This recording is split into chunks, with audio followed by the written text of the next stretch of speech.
أعوذ بالله من الشيطان الرجيم. بسم الله الرحمن الرحيم.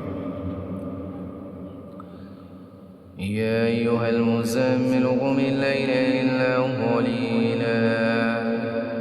نصفه وانقص منه قليلا أو زد عليه ورتل القرآن ترتيلا إنا سنلقي عليك قولا ثقيلا إن ناشئة الليل أشد وطئا وأقوم قيلا إن لك في النهار سبحا طويلا واذكر اسم ربك وتبتل إليه تبتيلا رب المشرق والمغرب لا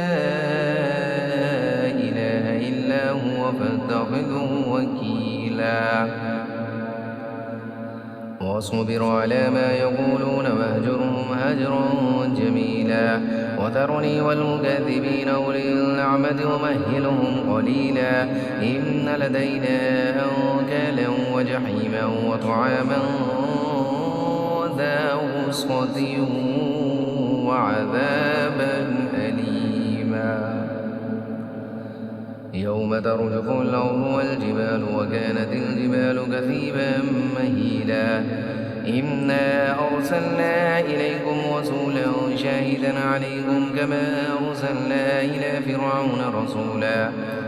فعصى فرعون الرسول فأخذناه أخذا وبيلا فكيف تتقون إن كفرتم يوما يجعل الولدان شيبا السماء فطير به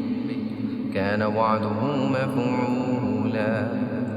إن هذه تذكرة فمن شاء اتخذ إلى ربه سبيلا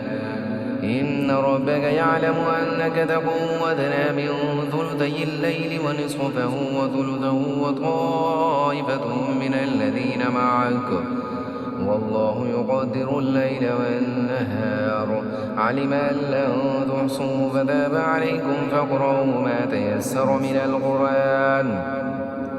علم أن سيكون منكم مرضى وآخرون يضربون في الأرض يبتغون من فضل الله وآخرون يقاتلون في سبيل الله فاقرؤوا ما تيسر منه وأقيموا الصلاة وآتوا الزكاة وأقرضوا الله قرضا حسنا وما تقدموا لأنفسكم من خير وتجدوه عند الله هو خيرا وأعظم أجرا واستغفروا الله إن الله غفور رحيم صدق الله العظيم.